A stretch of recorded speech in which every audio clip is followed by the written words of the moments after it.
took off the sound. Yes. The entry sound. Okay, welcome everyone. My name is Debbie Keener and I am the head of marketing and special projects here at the Oceanside Library. I would also like to introduce my colleague and my fellow presenter, head of adult services here at Oceanside, Nadine Spano. We encourage all of you to go to pagingoceanside.com to learn more about our author spotlight series and the fantastic lineup that we have this summer. Also, if you're an Oceanside resident, please join our summer reading program. There are tons of programs this summer and some wonderful prizes. So go to pagingoceanside.com and sign up. Lastly, Nadine and I would like to thank our director, Chris Mara, and assistant director, Tony Iovino, as well as our board of directors and all our fantastic colleagues for giving us the opportunity to bring events like this to the Oceanside community. We could not do that without their support. So thank you all for joining us. Thanks, everyone. I'm so excited. Now, without further ado, it's time to begin our program. Our author this evening is Chris Whitaker. Thank you for being with us, Chris. Chris is the award-winning author of Tall Oaks, All the Wicked Girls, and our favorite this year, We Begin at the End. All three books were published to widespread critical acclaim, with Tall Oaks going on to win the CWA John Creasy New Blood Dagger Award. An instant New York Times bestseller and the #1 indie next pick, We Begin at the End was also Waterstone's Thriller of the Month, a Barnes & Noble Book Club pick, and a Good Morning America Buzz pick. And it was a Deb and Nay favorite book of the summer. And that's the most important thing. Jalupski. Thank you so much on the for phone. joining us. Thank you. We're really excited that you're here. And Join the meeting. we just want everyone to also know that what a trooper Chris is, because he is coming to us live from London. And you all know it's 7 p.m. here in New York, so it's pretty late, and we appreciate you being a night owl and being with us, Chris. No problem. Thank you for having me. I'm honored to be here with you. Great, thank you. Do you want to start? Yeah, so, you know, we've chose We Begin at the End as our book club selection this spring. We can't say enough good things about the book. We'll be gushing over it the whole evening, but tell us about the moment, and this is such a unique story, the moment and what it was like when you were inspired to write this novel. What was that moment where you said, this is my story to tell? Okay, so it's the backstory of the book and kind of how I became a writer.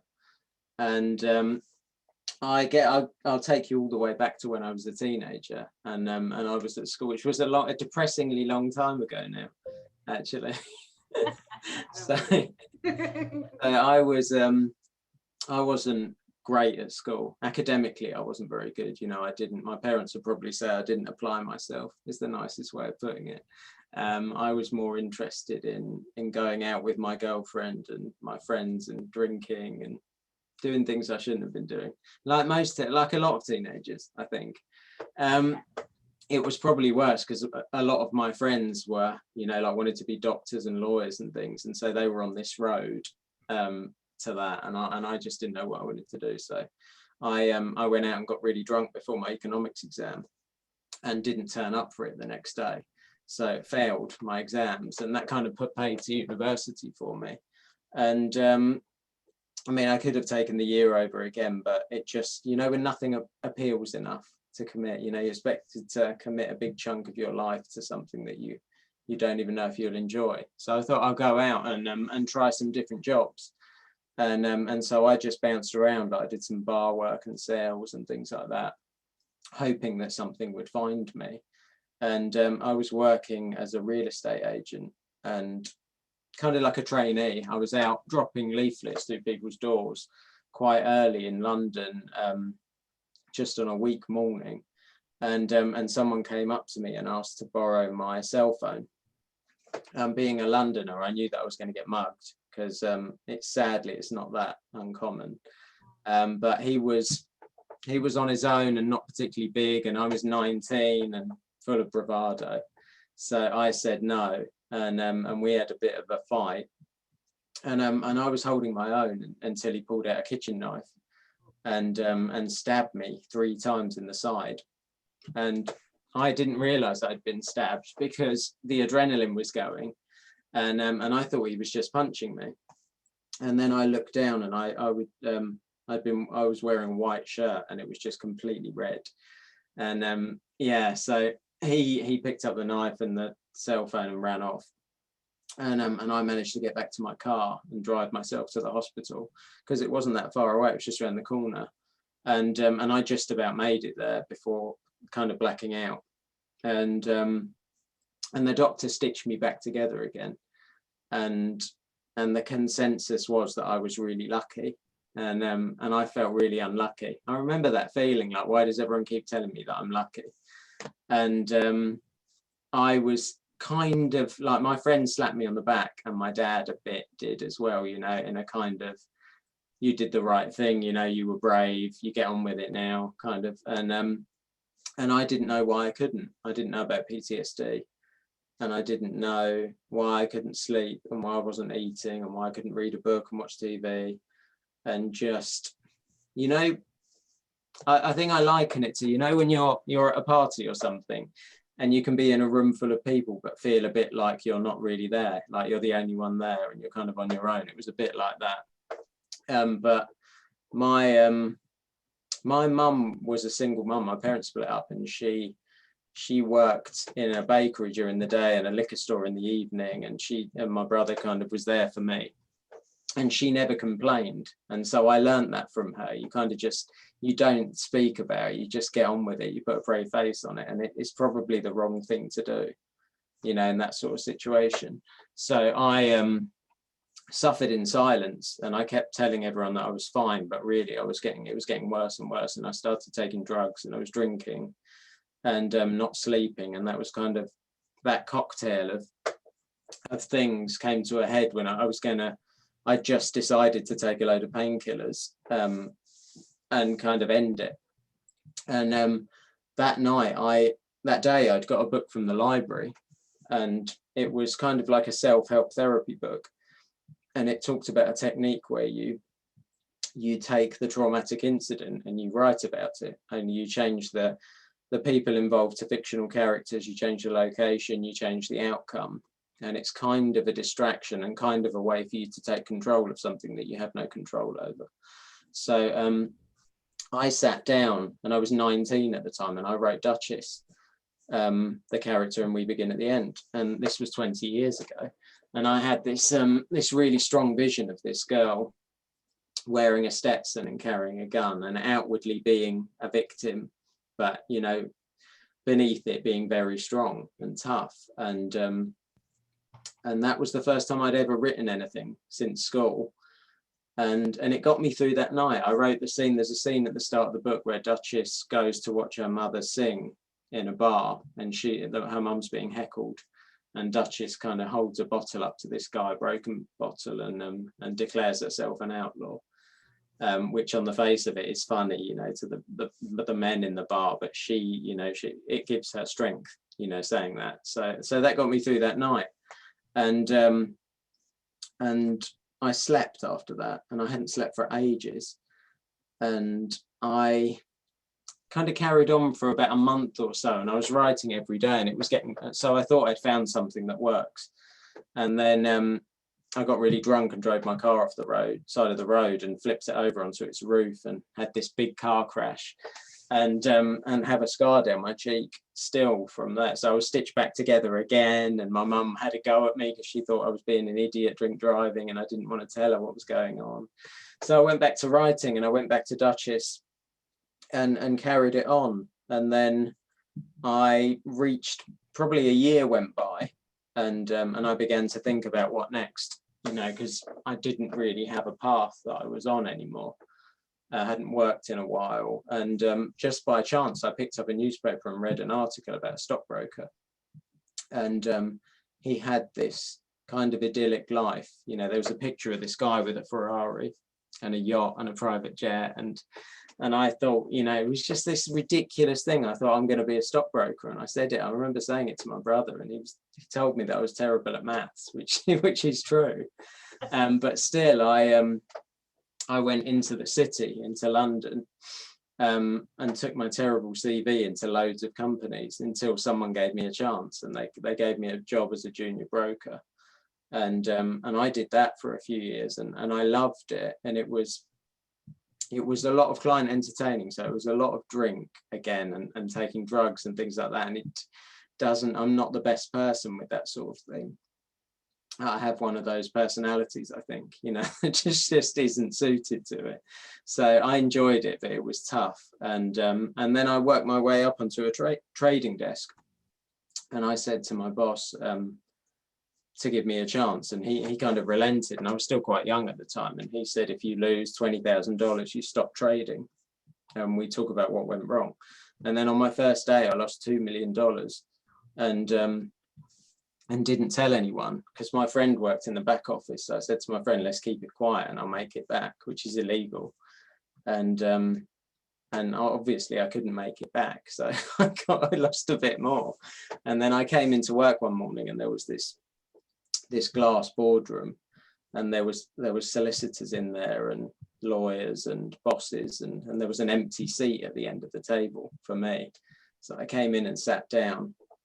And it all came out, and I'd started to make money at this point, and they very kindly offered to let me pay back half of it. They said, if you pay back half of it, we won't go to the police.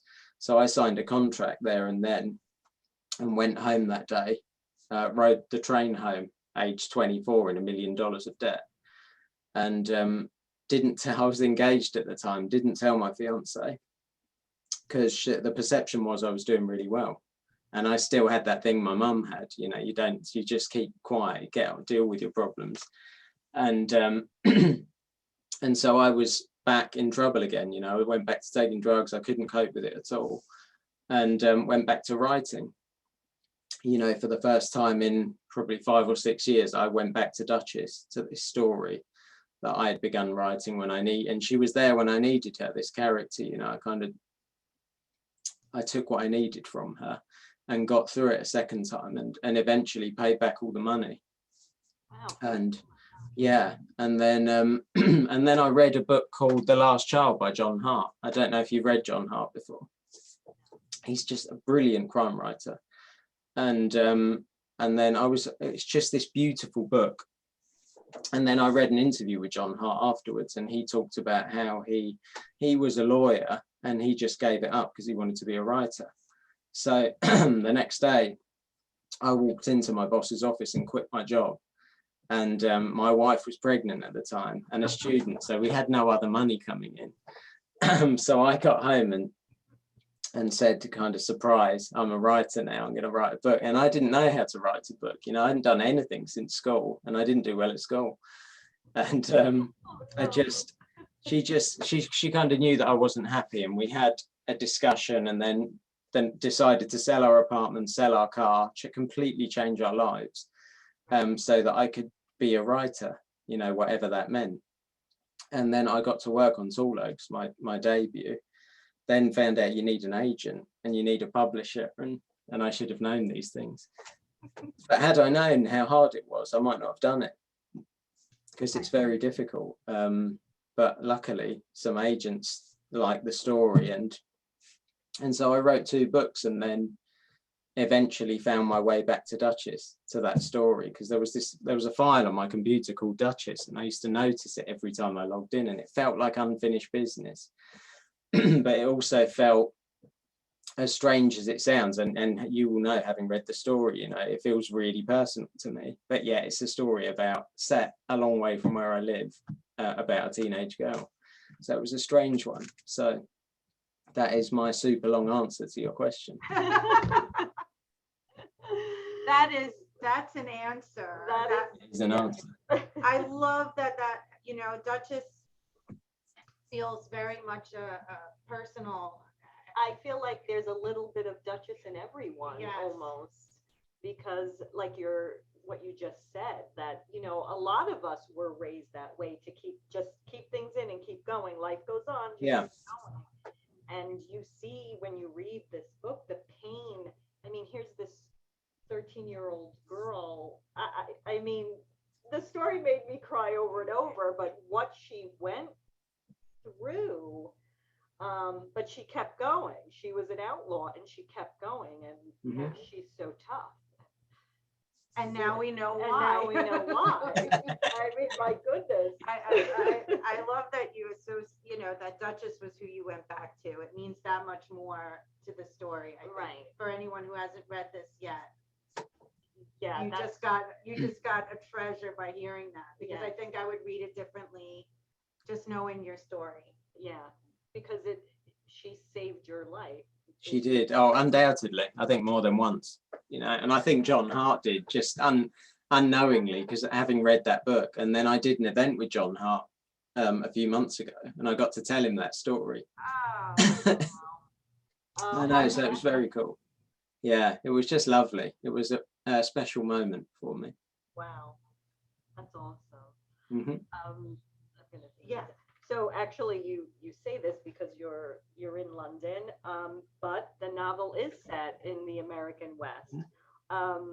Very long way from home for you. Mhm. What made you, like, why did you set it there? Especially now that we know how personal Duchess is to you. Like, why did you set it in the American West? And Yeah, so yeah, it was a strange choice and a difficult one, because there's a lot of research involved, not having been to the places I'm writing about. But when I was 19, just after being stabbed, when I did that therapeutic exercise, and it talked about changing the location, it said to choose a place that felt safe and a place where you were happy or last happy.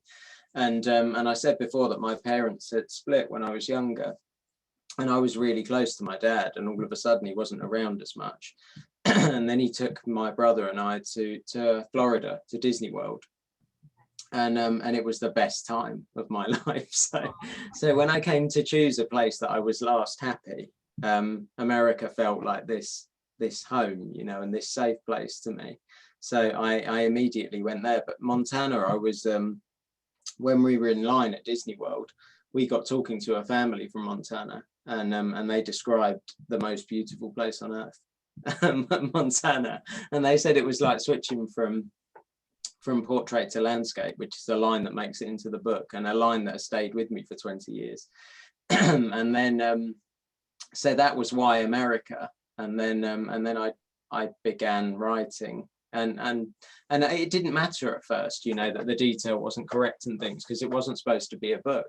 It was just supposed to be this thing for me. And then I began doing the research and things, and it was years and years and years of painstaking research, and yeah, tough. so you've never been to Montana? Never been to Montana, never been to California, but yeah, definitely on my list. Yeah, I just working in a library helped, the level of research that I did, endless travel books and maps and non-fiction set in Montana and things like that, and everything I could get my hands on. And I found a website where you can listen to people speak, which sounds really boring, but it's quite useful. So I could find someone from a town in California just reading a transcript, and I can pick up on speech patterns and things like that. Oh, wow. Yeah, so it helped. But of all the years spent writing the book, and it would have been 20 off and on, a solid year was just Duchess's dialogue, just over and over, going over that and making sure that she felt right. I'm a strong believer in that gut feeling. And she just, to hang an adult book on the shoulders of a 13-year-old girl, you have to get it right. And you have to, people don't necessarily have to like Duchess, but I think they need to empathize with her. Otherwise the story won't really work or won't mean as much. So it was really important to me. She was so authentic, and I just have to say she was very, sassy and used a lot of salty language. Yeah. And we We loved her. we loved her for that. and for other things too. But she was great. Yeah, so that's where I was going to. So the names of the characters in the book, they're very suited to who they are. And to me, it evoked a feeling of almost like a folklore, like a storyteller telling the story would tell it that way. There's Duchess, and she is, a duchess in her own way. And Star is the star, and Walk, and and Richard Dark, Dickie Dark. And what made you use this particular technique? I found it. I loved it. We talked a lot about loved it. What made you do that? So I started with Duchess, and my grandfather was a big Johnny Cash fan. So I grew up listening to A Boy Named Sue, and so Duchess was named with that song in mind. I gave her a name. She's this girl that would rather disappear, isn't she? She would rather no one looked at her. And she has this name that kind of draws attention and makes her, not that she needs to be, but it kind of makes her even tougher and puts her guard even further up. And then it was about building out from there. And I read a lot of Westerns, and I read a lot of Cormac McCarthy and Larry McMurtry and things like that, and it was kind of a nod to them. Sometimes they use that technique when naming characters, and it kind of fit with Duchess wanting to be an outlaw, her seeing herself as an outlaw. She's surrounded by these characters that could fit into a Western. So yeah, that's why. And okay, because my favorite character was Thomas Noble. I love Thomas Noble. So the noble Thomas Noble. He is very noble. Yes.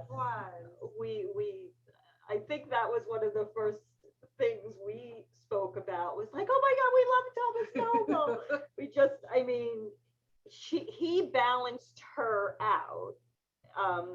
There are references in the book where, to good and bad and what it means. Does the universe try to balance them? And he definitely balanced Duchess out. Was that something, Yeah. And partly he was, it's easy to forget during the book that Duchess is 13 sometimes, because she has had, she's had no childhood. She's been forced to grow up so quickly. And through Thomas Noble and his kind of misguided pursuit of Duchess, he just couldn't pick someone worse, could he? Right. She's really mean to him, but through him and through their friendship, we get glimpses of her as a 13-year-old, and getting ready for prom and things like that. And it kind of gives you an idea of the life she might have had, had things been different, and she might have been able to be quite normal and not necessarily normal, just perhaps had an easier time, a more regular childhood. And I just like those bits, because they sometimes we see her swearing and threatening and aggressive, and then we see her looking for dresses for prom, and I just like the mix of it. And it was just really nice to write him as well. It was a really nice character to write, because some of the scenes were difficult to write, but I would look forward to a Thomas Noble scene.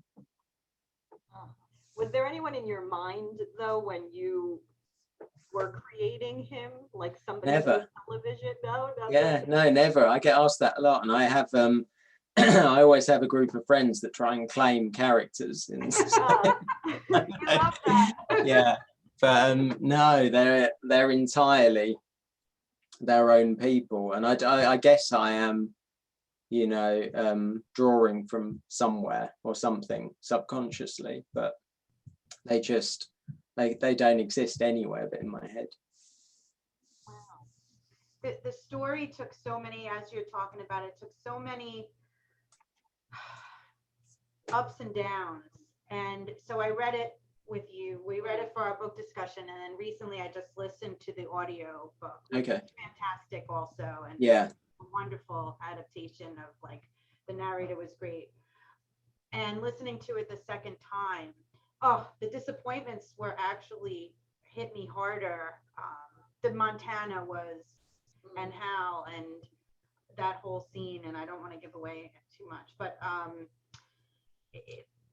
do you feel like that was your experiences? Like you just told the story of being stabbed and going through these ups and downs, and the book follows that very pattern. And I wonder if that was when you were writing and you had that moment, ups and downs. because it's when you think things are getting really good for Duchess and Robin, and then I was crushed. Because, you know, when she meets her grandfather, you know, she always had that image that, you know, look what he did to us. He left us. She was so angry, but then she really just comes to love him, and her. I mean, it seems he always loved them. You know, he had all those gifts. He found all those gifts. And, I think, forget it. The hat. I think I cried for 2 days after that. If you have, I mean, for the patrons online, if you have not read the book, because we don't want to give that much away, but we're going to, because there's just too much where you have to read it. But I have to go back to the names again. So Vincent. Mm-hmm. Right. It just hit me. Vincent is Vincent, not Vince. No, but everyone else's names really evoke something. Formal, but like Vincent, you know, which happens to be my father's name. But how did you come to Vincent as Vincent? Well, Vincent has quite a strong surname, which plays it. I can't ruin stuff, but I will tell you after about Vincent. Okay. But yeah, his surname is key to one of the things that happens in the book. So yeah. Mm-hmm. All right. Okay, so you're staying on after. So I need to know that. I like the name Vincent as well. I think it's a strong name. Your father has a good name. It is. He's a good guy too. Yeah. It's fitting. And I know Dickie Dark. We didn't call him Dickie. We called him so. Yeah. But obviously the dark, yes, character that he was. What did you so you wrote the story so freely, and then you had to edit it, which we hear from a lot of our authors is a grueling process. So can you share with us what you might have had a part with that we would want to know? I love the editing process. I love this. I think it's because I don't know what I'm doing for the most part. So I spend years in the wilderness, completely lost, and then all of a sudden, backup arrives and helps me out, and it's like having support from the most talented, brilliant people. My editor in the US is Amy Einhorn, and she edited Big Little Lies and The Help and American Dirt and a million other brilliant books. And she's just so good, because I was at the point where I'd finished the book and I still wasn't that keen on them publishing it. I'd taken years. I'd missed my deadline by years in the UK. Oh, wow. because I was working on it, and then I finished it, and I thought I'll just keep this book for me, because it felt too. Every time when I pick it up now and I do a reading or something, I'll remember where I was mentally and where I actually was. Sometimes it was on my honeymoon when my wife was asleep and I was having a difficult time because I was in $1 million of debt. So I was writing a given scene in the book. And so every time I read it, I know where I was, and it brings back all those memories. So I was of the opinion that I should just leave this, and then it got into the hands of Amy, and we had a chat on the phone, and she just got the book. She just got everything that I wanted to do with it, and she turned it into the book that's behind me on the shelf. It's just she just fixed everything and tightened it up, and I'm never that bothered. If a book is well written, like a beautiful sentence and a character that I care about, that for me is a good book. That's all I need. But and then the plotting comes into it and things like that, and copy editing and I think they earned their money with me, like the proofreader. There's so many mistakes. But yeah, no, I love the editing process. I really enjoy it. So were you surprised at certain things that maybe she told you to keep or not to keep? Like, were you surprised, or did you just trust the process? No, I have total trust. I know some authors that find it hard, you know, and I think you can be too precious about the work and you can forget that you're all on the same team. And you know, I defer to people that know a lot more than me about most things, and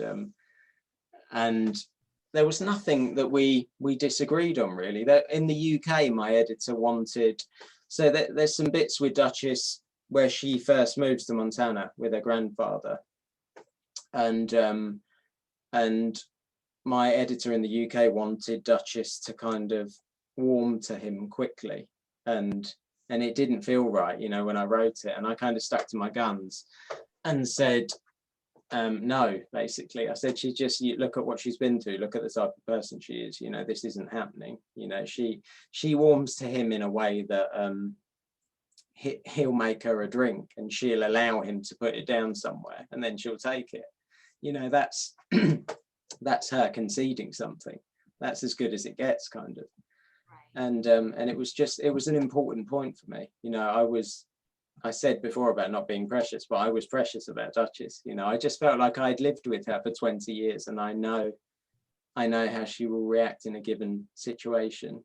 And I wasn't going to change that to make her more likable or anything like that. Right. And speak to us a little bit about Robin then, you know, her relationship with Robin, because she really is, I mean, she's the mother figure in his life, and, you know, the sacrifice she makes at the end for him so that he can finally have that happy ending. Yeah, that was tough to write. It was at the start of the book, Duchess's mother tells her that selfless acts are what make a good person, and it's the only thing that kind of sticks with Duchess. So I knew that she was going to spend the book looking for this selfless act, you know, and she finds it towards the end of the book with Robin. And as hard as it was to write, and as hard as it is sometimes to read, you know, she needed it. She needed to feel like she was worthwhile and that she was a good person, and she found her selfless act. And I did so much research into girls like Duchess, and I've had so many messages from people that had similar childhoods and have been through a lot of the stuff Duchess has been through. And it's just so horribly common, you know, that children are forced into the role of carer and they just have no childhood. And it's tough, isn't it? It is really, you know, and it's just, Duchess's mother is just a really tragic character, you know, and she just struggles and the struggles to outrun the things that have happened in the past. And it was something I could well relate to, you know, when I was writing it. You know, this bad thing happens and then you just don't know how to cope with it, so you make all these terrible decisions. Right. Yeah. The title, we were talking before we started about the title, We Begin at the End. So did you title it, or how did this come about? So the book had no title when I wrote it, because I'm with my first two books, the sales department come in and generally change titles and things like that, so I don't waste an awful lot of time on it. But there's a prologue at the beginning, which is where the child dies at the very start of the book. And I'd called that We Begin at the End. I just put that at the top of that, and they took that as the title. And I thought it was a good title, and I thought it fit quite well with the book, because this terrible thing happens at the start of the book, you know, where a child dies, and then we pick up with the story 30 years later and we find out that none of the characters have moved on, you know, that it was the end for most of them. And so it felt like a good title for it. Yeah, it's perfect title. Yeah. We keep referring back to that because we've read some stuff where everyone has their interpretation of it. Mm-hmm. But so even for Walk, like when he finally puts the past to bed, he begins his life with Martha. And so, and I mean, just there's so many references, you know, in the book. I know at one point how Hal's pastor also says we begin. Is it Hal's pastor, right? Yeah. Yeah. Yeah. So it's in the book quite. It is. It was in too much, actually. We took a few of them out. Oh, really? I just kept writing it, yeah, constantly. In that, yeah, I did. I think I hoped that they would take it as a title. You know, it did fit really well. But yeah, the pastor one, yeah, it fits, doesn't it? With the, you know, if you do believe in an afterlife, then he says that to Hal to try and make the death of his daughter, you know, less painful. Right. But Hal is a non-believer, so yeah, it's tough. Right. So we know that we've heard the buzz about the movie. Mhm. What can you tell us? What can't you tell us? But maybe will anyway. I'm kidding. Not that much, sadly. It's just moved so slowly. I know. Everything in that world, and COVID has not helped. But it will be a TV series, not a movie. Okay. And there is a list of writers being made at the moment, TV writers, and then I'll get my say as well, which is nice. And Tommy Care will produce it, who is the director of Hamilton. Oh. Yeah, I loved Hamilton. I thought it was just brilliant, just so good. So good. So he's been brilliant, and Disney, you know, it's Disney. It's very cool, isn't it? Oh, Isn't it ridiculous? Your happy place. I know. You couldn't make it up. Full circle, Chris. Exactly. Wow. Oh, that's so good. Chris, we begin at the end. We really do. Wow, that's awesome. Mhm. Oh, I'll definitely be watching. Without a that. doubt. Oh, Disney Plus, I guess. Yeah, I'm gonna think assume. so. Yeah. Well, congratulations on that. Thank you. That's amazing. Mhm. How is Duchess going to be able to be her sassy self On Disney. on Disney? We'll have to see. 'Cause Yeah, I like her use of certain words, I have to say. I think they'll keep it. It's 20th TV, which is 20th Century Fox. That's what I know them Okay. as. So Oh, okay. yeah, I'm sure they can do. They'll I'm do sure we can get a little girl to swear. You know, to curse. We'll make it happen. It's very important. Should we go through some questions on the Sure. chat? I think. Anyone who has any questions for Chris too, if you'd like to put them in the chat, we'll go through them now. So our first question from Renee was about the title, which we just went through. So we'll go to the next question, and it's from Sarah, and she says, "Hi, Chris. Do you still find time to work at the library?" I've cut my hours down, so now I only work about a day a week, but it's still proving difficult with just because with the workload, and I'm writing the new book, and we begin at the end for kind of the next 2 years publishers around the world. So it's just come out in Germany, and then it will be France and Italy, and it just is it's never ending, you know, in the loveliest way. There's a lot of PR commitments and things like that, so I'm trying to stay at the library. I might take like 6 months off or something and then go back, because it's my favorite job that I've ever had. Oh. It just doesn't feel like a job. It feels like I just am with friends, you know, every day, just go to hang out and talk about books, and I love it. Yeah, I just love the library. I have since I was a kid. Yeah, it's just Put your book like I know that out on display. oh yeah, it's never in, you know. I force people to take it, so there's just never a copy there. Do your patrons know that you're the author of that book? Some of them do. Not many of them, actually. Really? Yeah. I'm not shy either. I just go up to them and tell them. But yeah, no, we went through a phase where I had there was a picture of my head in the library that someone put up there. So but someone defaced it. Oh. Yeah. That's funny. One other question is, which site did you use to listen to people speak? I can never remember that. I did put it on my Twitter account once because a few people asked me that. I will track it down and send it to you. Okay. Any plans for a sequel? I would say no. I would say I never say never, but having lived with the character for such a long time. You know, the book was only ever supposed to be a snapshot of a year in the life of Duchess and Walk and the people around them, and we're just having a glimpse at them. And I'd say no for now. I'd have to have a very compelling reason, you know, beyond the fact that the book did well or something like that, and there was a call for it, but it's not on the agenda at the moment. Although I really miss the characters, I really badly do. Yeah, I was gonna say, where do you think Duchess is now? Happy in her own way. Yeah, as close as she will come at the moment, I think. Yeah. With Gray somewhere, or with her horse. Yeah. That's how I see her. Like just really. Yeah, with Dolly. I think you get an idea that she'll, you know, if Dolly was okay, then she'll be okay. Yes. Because they've had fairly similar lives. Right. And yeah, I think she couldn't be with anyone better, that understands her better. Yeah, I love that they ended up together. That to me that made me feel good, like she was going to be okay. Yeah. And I was happy for Robin too, but it did kill me. I know. Yeah.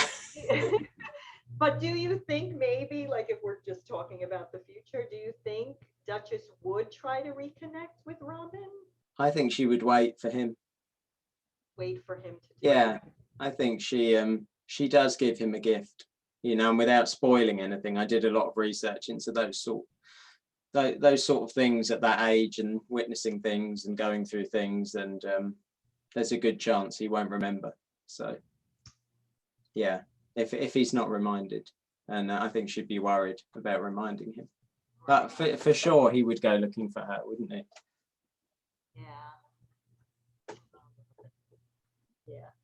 Yeah. Well, are there any other questions? Please put them in the chat. We do a lightning round, just a fun lightning round. Yes. Mm-hmm. Do you want me to read the question? You can read the question. So we'll just let everyone know how this works, and you as well, Chris. So you have 1 minute to answer as many of the questions that Debbie will be asking. I will set the timer, and just whatever comes to your head. Okay. Just fun. Okay. You ready? Ready. Okay. Yep. Go. Okay. Netflix, Hulu, Amazon Prime? Netflix. Netflix. Okay. What are you currently binging? I'm re-watching The Sopranos because I love it, because it's the best show ever made. Right. Great. What's your favorite pandemic snack or drink or? I would go gin. Gin. I got really into gin and tonic because people bought my wife a load of flavored gins, and then she was pregnant, so I had to drink them. What character of a book, not yours, or a TV movie series would you like to have dinner or lunch with? Oh, Amy from Gone Girl. Oh. Such a weird one, isn't it? That is. I just find her entirely fascinating. I think she's a brilliant character. Oh, okay. I thought maybe Tony Soprano. Oh yeah, definitely Tony Soprano. Well, that was our timer. Anything else? Is there one more? No, that was I think you did them all. Tony Soprano. That would have been, Oh, I love Tony Soprano. So aside from obviously your books, what's your favorite book? Like now, like what are you reading now? So I read a book called The Last House on Needless Street by Catriona Ward. I think it comes out in the US very soon, or is out now. It's brilliant. It is it's a bit horror, but it's beautifully written, and nothing is as it seems. And it has a very clever ending, and Stephen King read it and loved it. And yeah, it's just brilliant. Yeah. Really great book. We had someone just comment too. Love that book. Can you Sarah. give us the title again? The Last House on Needless Street. we'll definitely Mhm. check that out. Maybe that'll be one of our Our book book- picks. yeah. Yeah. Mhm. Any other? Oh, I mean, I think we covered so many things. I'm so excited. But what are you working on now? You did casually mention that you're writing. Yeah, it. the So new and when can we expect to have it on our shelves? I think spring 2023. Okay. I think if I deliver it on time, which is very unlikely. it's a big sweeping mystery love story. Ooh. Yeah, and it spans 3 decades Okay. and a crime. Yeah, And a crime. yeah, Love story crime. We like yeah. I know. I yeah, just need to need to make it work. Yes. Okay. With a teething little one at home. That's Yeah. not so easy. Yeah, no, she's very selfish. Oh. Cool. We have another question in the chat from Linda. Any actors that you'd like to see in the series? Good question. I never choose them, but people send me them all the time. People would like Ed Harris for Walk. No, not for Walk, for Hal. For And they Hal? would like, is it David Harbour, the cop from Stranger Things for Walk? Yes, Yeah. that's so funny. We said that. Yes. We want credit for that. Yeah. We said that. Yeah. And there's an ant there. There's a girl called her name is Shiloh Verico, I think is her surname. And she's only 11 and she read We Begin at the End with her mother. She's an actress in a Netflix show. And then they reached out and I saw a video of her singing and playing guitar on Netflix, and she is very Duchess. Oh. Yeah, I know. That's Very be cool. hard. That's gonna be hard to fill a Dutch. Yeah, it's a big role, isn't it, for someone? Yeah. Yeah. Do So you have any say in that or no? I don't imagine so. Right? No. No. Unless maybe if I really didn't like something or something wasn't right, but yeah, I don't know. It'll be a nice problem to have, wouldn't it, at some point. Yeah. Mhm. You're absolutely right. Oh man, this was awesome. I know. It really, I mean, not because you're here with us tonight, but it really was our favorite book. Thank you. That is really nice to hear. Yeah. It's It- because we do read so much. I mean, again, we love all books, but this one You don't was, always love Walter. no, I don't. I admit it. I don't always love, but this was, right? Yeah. We just, and so many of us here at the library, we all passed it to each other. I kept recommending it to people. There was something about it. Like, I think everyone, you can find something about a character, every character, and like Feel them. You know, I can't, I mean, I just want to thank you for that. I really, it was A moving. yeah, it was story.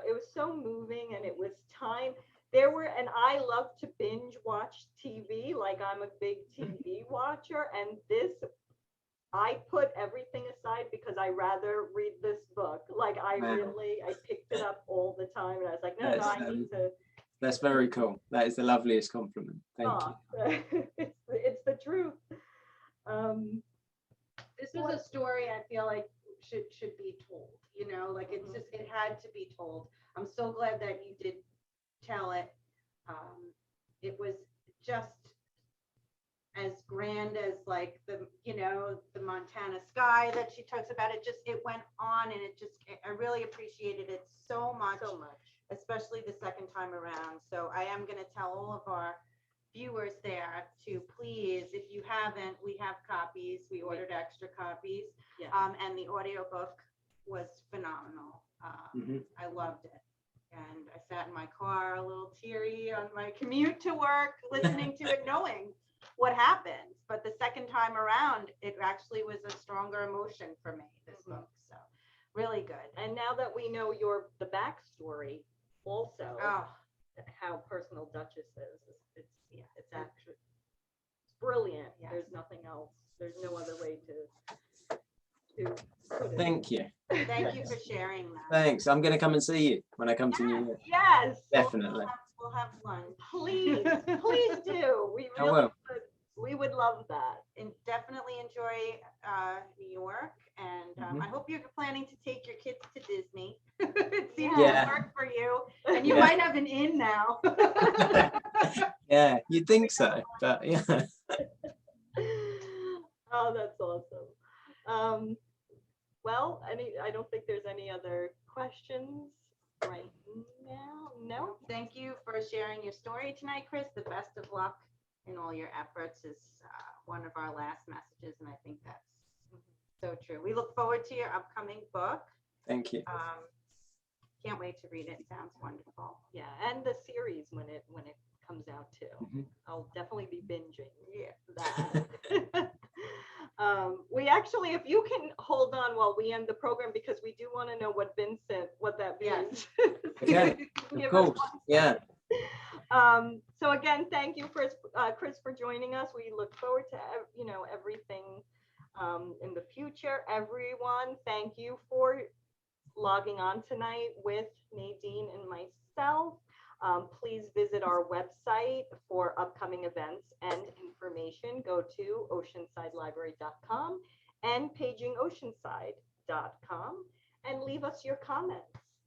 We'd love to So hear we'd that. love to hear it. Oh, thank you everyone for joining us. Thank you. Have a good night.